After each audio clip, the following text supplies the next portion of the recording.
Welcome to my YouTube channel. Please be sure to subscribe to my channel and also do not forget to press the bell icon so you never miss any video tutorial published by me.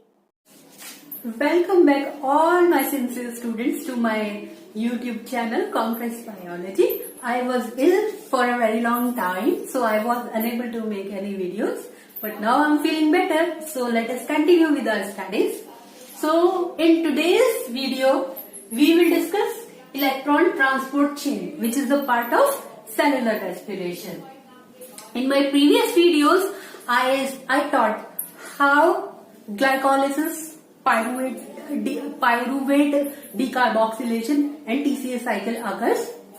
Now we also know that in all those steps we got some ATPs directly, and apart from ATPs we also got some high energy molecules like NADH and FADH2. So NADH has 2.5 ATP equivalent energy and FADH has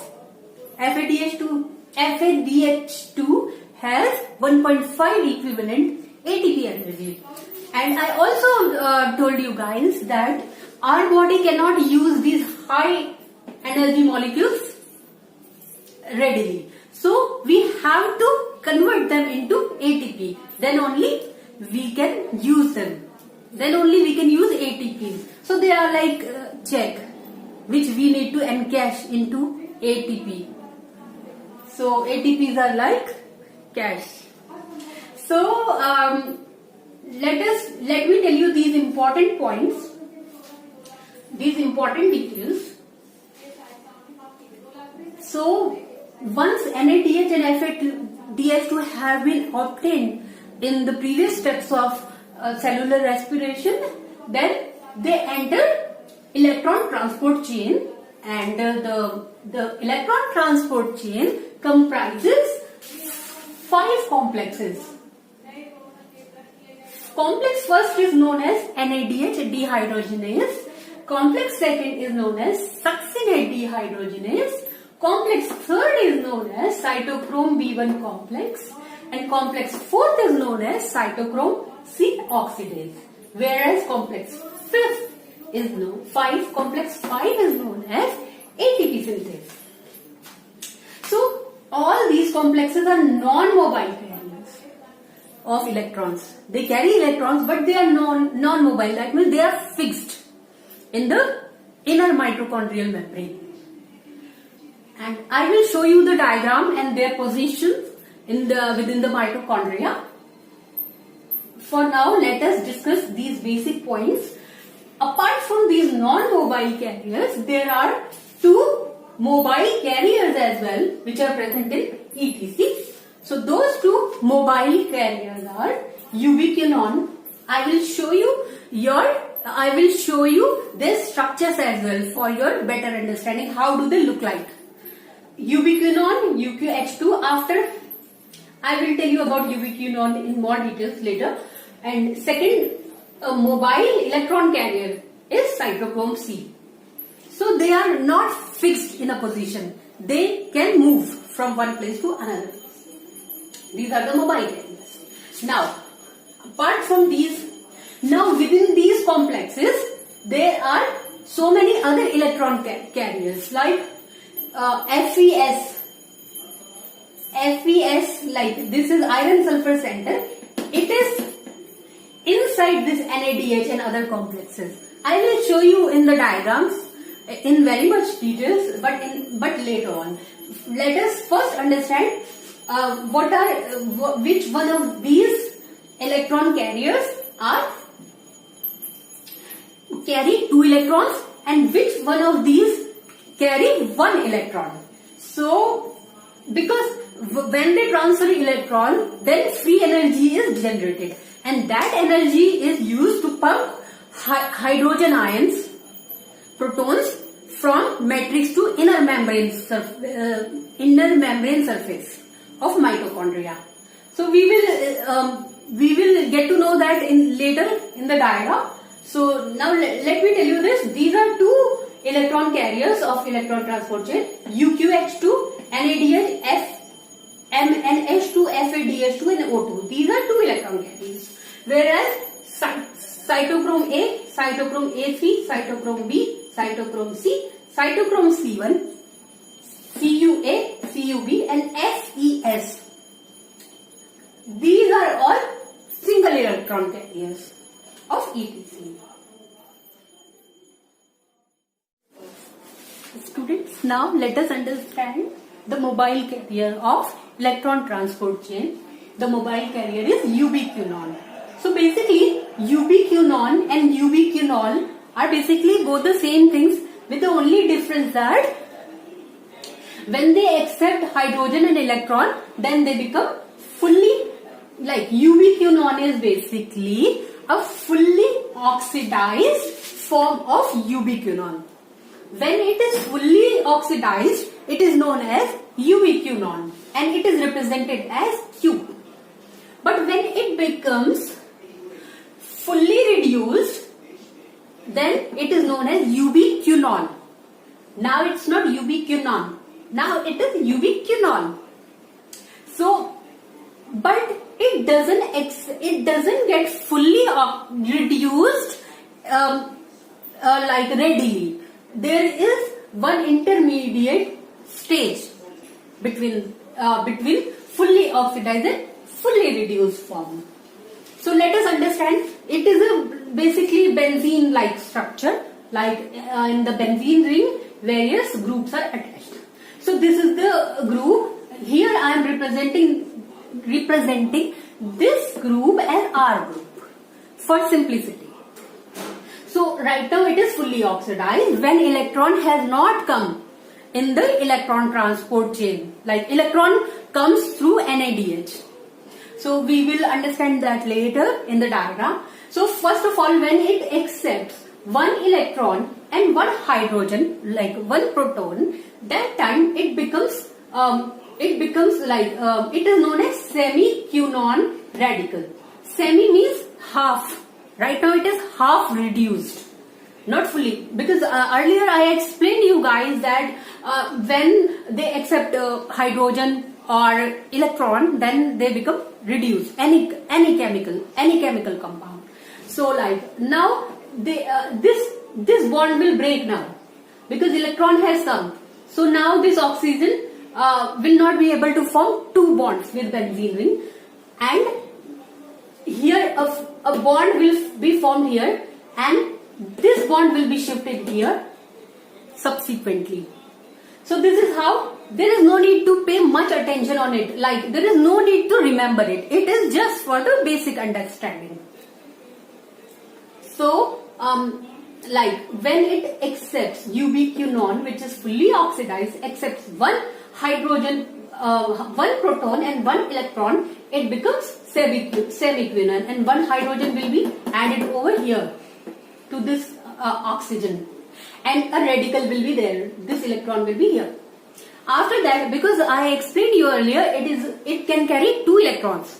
So now there is another step of accepting another electron. This is first electron, this is second electron. So once it will accept one more proton and one electron, it will become fully reduced. So here also one hydrogen will appear, and one hydrogen was already here. So this is how a ubiquinone is converted into ubiquinone during electron transport chain. So students, let us now understand the structures of cytochrome, various types of cytochromes like cytochrome B, cytochrome A, cytochrome C type. So they all have a iron porphyrin ring like this, a central iron porphyrin ring which has iron and nitrogen within. So that is the basic structure, but they only differ in a few functional groups.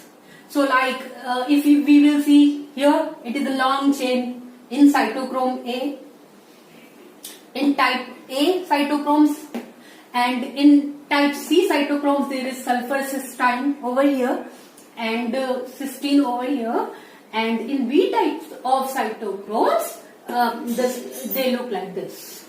So basically These are the structures of three types of cytochromes which participate in electron transport chain. Let's now have a look at structures of iron sulfur centers. So this is the first type of iron sulfur center, which has only one single iron atom, and there is no sulfur. This sulfur is from cysteine, not an individual sulfur atom. So this has only this one, this type. Type A has only one iron atom. And the second type of iron sulfur center has two iron atoms attached to two sulfur atoms. Now these sulfur atoms are not the sulfurs of cysteine. Now this is the C type of iron sulfur center, which has got 4 iron atoms, 1, 2, 3, 4, and 4 sulfur atoms, 1, 2, 3 and 4. Right? So that's how iron sulfur centers look like. And these iron sulfur centers are within the complexes of electron transport systems. So now let us understand how exactly electron flows through electron transport chain in mitochondria. Hello students, so now let us understand how exactly electrons are transferred across 5 complexes of these 4 complexes of electron transport chain, and how exactly ATPs are produced. So let us understand this. This is the first complex number first, which is L-shaped. This is complex number second. This is complex number third, and this is complex number fourth. And now this is the fourth complex, which is known as ATP synthase. Let me write it over here. Oh, so in the previously I have already written which complex is called what. So there is no need to write it over here. Otherwise it will complicate the diagram. So now let us understand this. We know that glycolysis occurs in cytosol, but this is mitochondria. This is matrix of mitochondria. This is inner membrane of mitochondria. This is outer membrane, and this is intermembrane space. The space between outer and inner membrane. So we know that some of the NADH, some NADH are produced in via Krebs cycle within the matrix itself, matrix of mitochondria. But some of the NADH are produced in the cytosol, because glycolysis occurs in cytosol. So it is brought in with the help of 2 kind of shuttle systems. One is malate aspartate shuttle system, and another one is glycerol 3-phosphate shuttle system. So once NADH reaches here, then what happens is the NADH is oxidized into NAD+, and we know that oxidation means loss of electrons. So electron is lost from here, which goes to FMN, and FMN, after gaining 1 electron, gets converted into FMNH2. That means it becomes reduced. Now electron is further transferred to iron sulfur center, FES. I showed you the diagram earlier, and I also told you that FES is within complex first. It is also there in complex second. So diagram we already know. So electron is transferred to FES, iron sulfur center. Further, the electron is transferred to ubiquinone, which becomes ubiquinol after getting reduced. So one by one electron is transferred from FMN to FES, then FES to UQ, which is ubiquinone.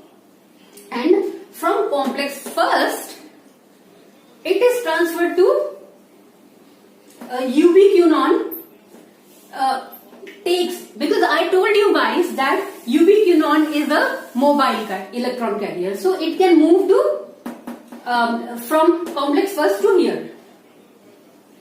Also, second complex also independently transfers electron.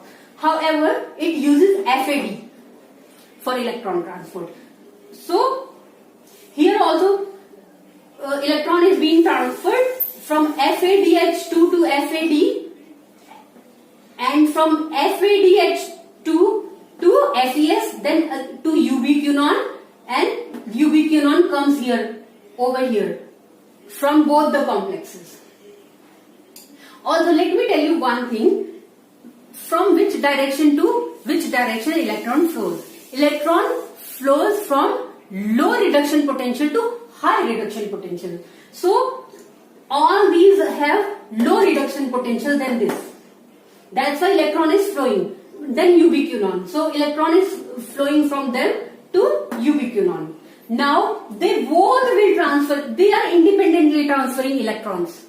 Complex first independently transfers electrons to ubiquinone, and complex 2 as well transfers electron independently to ubiquinone. Now, ubiquinone transfers this electron to complex third. Now, within complex third, there is cytochrome C and cytochrome C, etc., etc. But I am not showing it over here because I have already shown you here how electron is transferred. Similarly, electron is transferred in this complex also. I am not showing because it will unnecessarily complicate the diagram. So, now electron will be transferred. Also, let me tell you this. Once the electron is being transferred from here, then free energy is produced, which is known as delta G. Oxidation will produce some free energy, and that free energy will be used to transfer protons, that is H plus, from matrix to intermembrane space. Because of that energy only. So now this side will become negative in proton, and it will become positive because positively charge is being transferred over here. Second complex, although it transfers electron within to ubiquinone, yet it does not pump hydrogen ions like protons to the intermembrane space because it is not a transmembrane protein. So it cannot transfer H plus over here. So it won't transfer. Now from complex third, the electron will be transferred to cytochrome C. From cytochrome C is actually here, but because it is also a mobile carrier, electron carrier, so it comes over here. This red colored circle shows cytochrome C. Now, since this complex, here also electron is being transferred, so free energy is being generated over here as well. So the free energy, it will use to pump protons from here, from matrix to intermembrane space again. So it will also pump 4 protons from matrix to intermembrane space. Now cytochrome C will transfer electron to complex 4. And from here,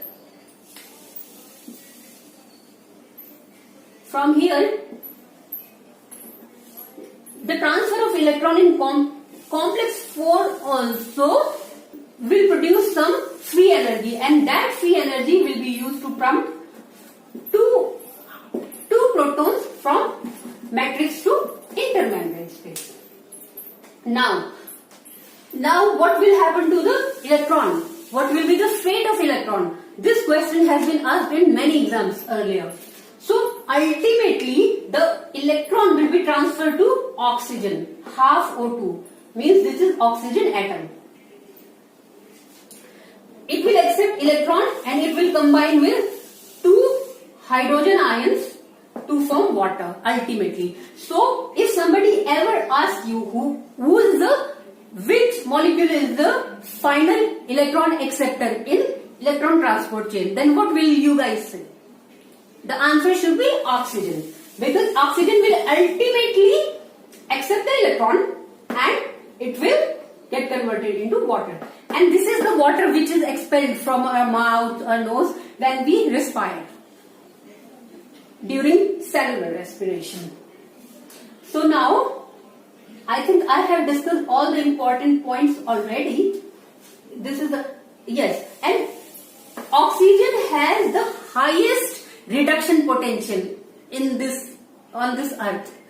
I mean, as I told you, electron flows from low reduction potential from a compound which has low reduction potential to a compound which has high reduction potential. So this is the thing. So oxygen has the highest reduction potential. So this will be the, this has the lower, NAD has the lowest reduction potential over here. So that's why it is flowing from NADH to other molecules. And then finally it is being accepted by oxygen atom. So in total, if we will count 4 hydrogen, 4 plus 4 plus 2, 10 protons are pumped by electron transport chain. Now, since protons have been pumped over here, now there will be a lack of H plus. Now these H plus will flow from, this is ATP synthase, from intermembrane space to matrix again, and ATP will be formed in this way because it will produce some energy to produce ATP. So ADP plus inorganic phosphate will combine to form adenosine triphosphate, which is ATP. So that's how, but we will discuss this ATP synthase, the structure and binding chain mechanism of ATP synthase later on, because it is very important topic, because it is a very vast topic. How exactly, because it has so many units, alpha, beta, gamma, then F0, F1, they have many functions, they have many configurations which leads to the formation of ATP.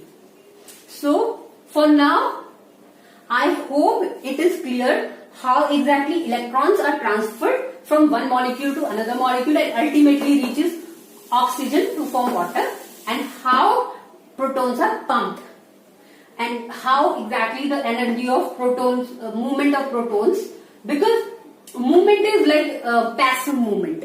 So it will not use an energy, it will actually generate energy, and this energy will be used to make ATPs with the help of this enzyme ATP synthase. So students, now let us understand what is chemiosmotic theory.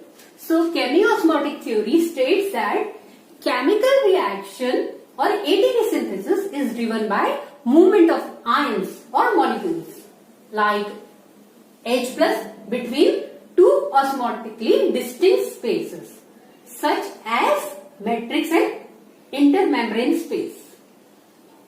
So this is what is called chemiosmotic theory. Like ATP will be formed when there is a gradient of protons, which is H plus ions, across two membranes. We will discuss that later in a diagram, how exactly H plus gradient is created and how it contributes to formation of ATP from ADP. Also, we need to understand why we call ATP synthesis as oxidative phosphorylation. ATP synthase is known as oxidative phosphorylation because oxidation of NADH leads to the phosphorylation of ADP. That means NADH is being oxidized. When it gets oxidized, as we discussed just now, when NADH gets oxidized, it leads to the phosphorylation of ADP, because when NADH will be oxidized, it will pump hydrogen ions to the intermembrane space, and when those hydrogen ions will move to the matrix again, it will lead to the formation of ATP from ADP and inorganic phosphate. So that is why we call we call it oxidative phosphorylation, because here phosphorylation is occurring because of the oxidation. So that's about definition of oxidative phosphorylation and chemiosmosis.